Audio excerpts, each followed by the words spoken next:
Hey everybody, Paul Lazo here with Coldwell Banker Town and Country.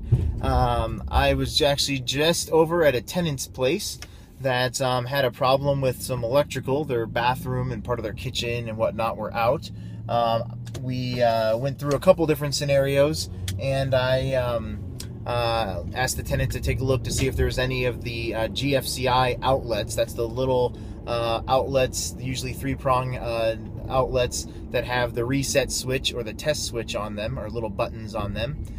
They didn't seem to have problems with those, so we took a look at the breakers and a couple other issues. But something that did come up was that in the breaker panel, it appeared that everything was totally fine, that all the breakers were on and everything was fine. But what happened in this particular case was that one of the breakers was actually tripped, even though the switch was 99.8% in the on position.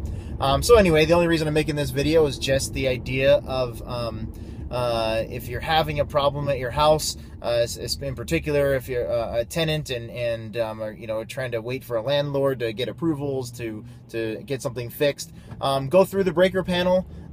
Even though it might be a little bit of a pain if you don't know which breaker it is and you're trying to guess and check which one they are, switch one of them off at a time, switch them all the way off, switch it all the way back on again, and I would say actually that 9 times out of 10 that will actually fix the problem at hand. In this case, at first glance, all the breakers appeared to be in the on position and not tripped, and just one of them was just slightly off, and when I touched that, I could feel that the resistance was just a little bit different than the rest of them. All the rest of them switched off and switched back on very easy. This one took a little extra effort to switch off, which meant that it was in kind of a trip position, and then switched all the way back on, and boom, all the lights came back on. Tenant happy.